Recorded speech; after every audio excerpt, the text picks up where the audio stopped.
Hi hello welcome back to my YouTube channel. അപ്പോൾ ഇന്നത്തെ video എന്താണെന്ന് വെച്ച് കഴിഞ്ഞാൽ നമ്മുടെ ഈ മലയാളം എക്സാമിന്റെ റിവ്യൂ ആണ് ഗൈസ്. അപ്പോൾ മലയാളം സെക്കൻഡ് എക്സാം എന്ന് പറയുന്നത് എങ്ങനെയുണ്ടെന്നാണ് നമ്മൾ ഇന്നത്തെ വീഡിയോയിൽ ചർച്ച ചെയ്യാൻ വേണ്ടിയിട്ട് പോണത്.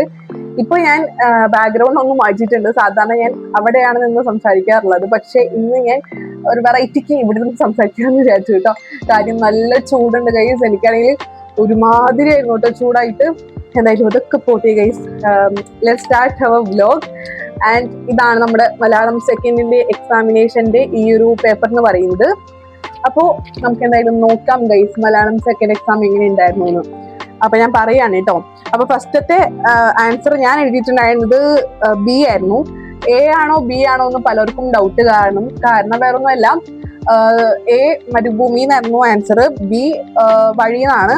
സോ ഗൾഫിലെ വീതികളിലൂടെ ഉള്ള എൻ്റെ ആദ്യ യാത്ര എന്നായിരുന്നു പറഞ്ഞിട്ടുണ്ടായിരുന്നല്ലോ. അപ്പം നമ്മൾ എല്ലാ നേരവും മരുഭൂമി കൂടെ അല്ലല്ലോ പോകുന്നത്, ആദ്യ യാത്ര മരുഭൂമി കൂടെ അല്ലല്ലോ. സോ അതുകൊണ്ട് വഴിയായിരിക്കും ആൻസർ എന്നാണ് എൻ്റെ നിഗമനം.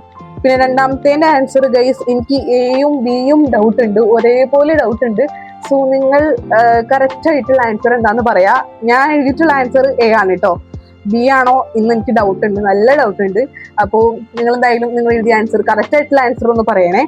പിന്നെ മൂന്നാമത്തെ ആൻസർ എഴുതിയിട്ടുണ്ടായിരുന്നത് മിടുക്കനാണ്, നല്ല മിടുക്കനാണെന്നുള്ളതാണ്. ബിയാമത്തെ ആൻസർ ആയിരുന്നു എഴുതിയിട്ടുണ്ടായിരുന്നത്. കാര്യം വേറൊന്നല്ല, കപ്പ കാച്ചിൽ മുതലായവ നടുതല നട്ടു വളർത്താൻ ബഹുവാസനയാണ് എന്ന് വെച്ചാൽ നല്ല മിടുക്കനാണ്. നമ്മൾ പഠിച്ചിട്ടുണ്ടായിരുന്നില്ല ആ ഒരു ചാപ്റ്ററിൽ.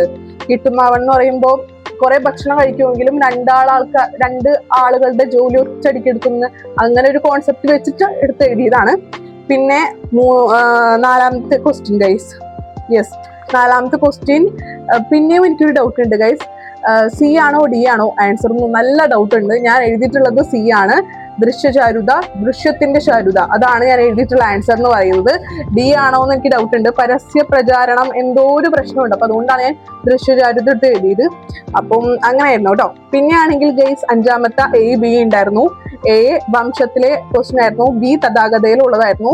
സോ ഞാൻ എഴുതിയിട്ടുള്ളത് എ ആയിരുന്നു. വംശം എന്ന് പറഞ്ഞിട്ടുള്ള നമ്മുടെ എന്താ പറയാ ഉറുമ്പുകൾക്കുള്ള ആ ഒരു ഷെയറിങ് മൈൻഡും, അതുപോലെ തന്നെ ഭക്ഷണം കിട്ടിക്കഴിഞ്ഞാൽ ഒറ്റയടിക്ക് തിന്നാതെ അവർ സൂക്ഷിച്ചു വെച്ചിട്ട് തിന്നുന്ന ആ ഒരു കോൺസെപ്റ്റ് ആണല്ലോ ഉള്ളത്. അപ്പം അത് എഴുതിയിട്ടുണ്ടായിരുന്നു. പിന്നെ ബിയാമത്തെ എനിക്ക് എഴുതാൻ പറ്റിയില്ല, ടൈം ഇല്ലായിരുന്നു. ഒരു ക്വസ്റ്റ്യൻ എഴുതാനായിട്ട് ടൈം കിട്ടിയില്ല. പിന്നെ ആറാമത്തെ എയും ബിയും ഉണ്ടായിരുന്നു. ഞാൻ എഴുതിയിട്ടുണ്ടായിരുന്നത്, ഞാൻ രണ്ടെണ്ണം എഴുതിയിട്ടോ മെയിനായിട്ട്. അയ്യോ, ഞാൻ രണ്ടെണ്ണം എഴുതി വെച്ചിട്ടുണ്ടായിരുന്നു. മറ്റേ അല്പമല്ല ഭുജിക്കുന്നു ആ ഒരു ക്വസ്റ്റ്യൻ ഇല്ലേ, നമ്മുടെ പഞ്ചേന്ദ്രോപാഖ്യാനം കുഞ്ചൻ നമ്പ്യാർ, അതിലുള്ള അതും എഴുതിയിട്ടുണ്ടായിരുന്നു. ബിയാമത്ത നമ്മുടെ അല്ല ഗൈസ്, ബിയാമത്തെ നമ്മൾ എഴുതിയിട്ടില്ല കേട്ടോ. ബിയാമത്തെ എഴുതിയിട്ടില്ല. ഞാൻ 7th ക്വസ്റ്റ്യൻ ആണ് ബിയാമത്തെ എന്ന് വിചാരിച്ചത്. ഓക്കെ, ബിയാമത്തെ എഴുതിയിട്ടില്ല കേട്ടോ. ഓർത്ത് ക്വസ്റ്റ്യൻ ആണല്ലോ, അപ്പൊ അതുകൊണ്ട് എഴുതേണ്ട ആവശ്യമില്ല. സോ ഞാൻ അത് എഴുതി. പിന്നെ ആണെങ്കിൽ ഏഴാമത്തെ ക്വസ്റ്റ്യൻ ആയിരുന്നു എഴുതിയിട്ടുണ്ടായിരുന്നത്. അത് ശാന്തിനികേതനം അതിനെ പറ്റിയിട്ടായിരുന്നു. നല്ല എളുപ്പമുള്ള ക്വസ്റ്റ്യൻ ആയിരുന്നു. കാര്യം ശാന്തിനികേതനത്തിനെ പറ്റിയിട്ട് മെയിൻ ആയിട്ട് ഒരു കോൺസെപ്റ്റ് പഠിക്കാനുള്ളൂ. നമ്മുടെ എന്താ പറയാ മാവിൻ തോപ്പുകൾ അങ്ങനെയൊക്കെ പറഞ്ഞിട്ട്, മാന്തോപ്പുകൾ, തെങ്ങിൻ തോപ്പുകൾ, പിന്നെ കുടിലുകൾ, അതിനൊക്കെ പറ്റിയിട്ട് അങ്ങോട്ട് വിവരിച്ച് തട്ടി വിട്ടാൽ മതി. പിന്നെ എട്ടാമത്തെ ക്വസ്റ്റ്യൻ വെറൈറ്റി ആയിരുന്നു. എനിക്ക് തോന്നുന്നു ഇംഗ്ലീഷിലെ മറ്റേ നമ്മുടെ അഡ്വർടൈസ്മെന്റ് ആ ഒരു ഇതില്ലേ, ടോയ് ടു ടീൻസ് ആണ് തോന്നുന്നു. യെസ്, അപ്പം അതിലുള്ള പോലത്തെ ഒരു മോഡലായിരുന്നു ഈ മലയാളത്തിൽ വന്നിട്ടുണ്ടായിരുന്നത് ഈ ഒരു ക്വസ്റ്റ്യൻ. എനിക്ക് അങ്ങനെ തോന്നിയിട്ടുണ്ടായിരുന്നു കേട്ടോ. എന്തായാലും ഈ ഒരു ഭക്ഷണവും ആരോഗ്യത്തിനെ പറ്റിയിട്ടാണ് ഇതിൽ പറഞ്ഞിട്ടുള്ളത് കേട്ടോ. മറ്റേത് അഡ്വർടൈസ്മെന്റ് ആയിരുന്നല്ലോ.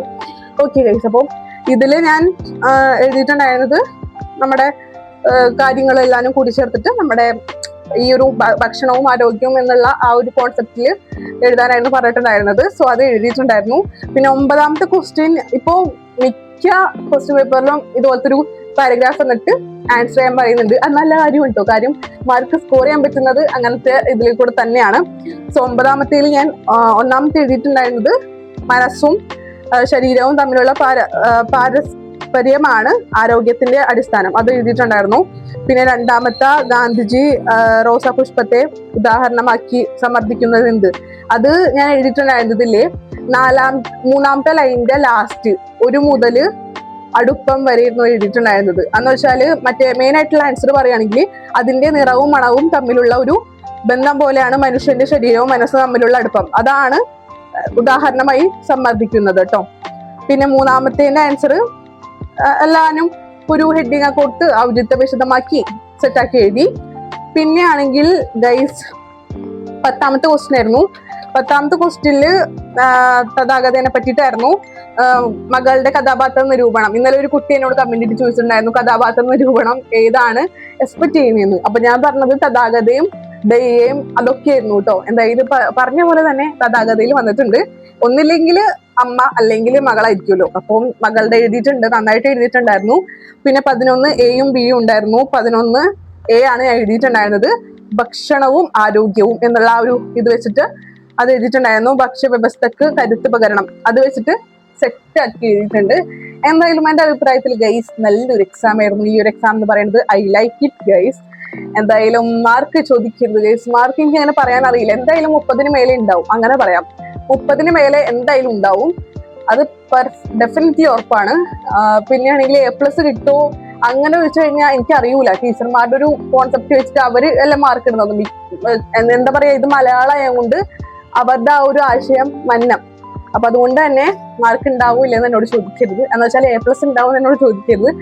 മിക്കവാറും ഉണ്ടാവും, ചിലപ്പോൾ ഉണ്ടാവില്ല, എനിക്കറിയില്ല. എന്തായാലും അത്രയൊക്കെയുള്ളൂ. നല്ലൊരു എക്സാം ആയിരുന്നു അത്. അപ്പൊ നിങ്ങൾക്ക് ഈ ഒരു വീഡിയോ ഇഷ്ടപ്പെട്ടെങ്കിൽ ലൈക്ക് ചെയ്യുക, ഷെയർ ചെയ്യുക, സബ്സ്ക്രൈബ് ചെയ്യുക. നിങ്ങളുടെ കാര്യങ്ങളും അഭിപ്രായങ്ങളും എങ്ങനെ ഈ ഒരു എക്സാം എങ്ങനെയുണ്ടെന്നൊക്കെ കമന്റ് ചെയ്യാം. അപ്പം എല്ലാവരും ഈ ഒരു വീഡിയോ ഹൈപ്പ് ചെയ്യാൻ മറക്കണ്ട.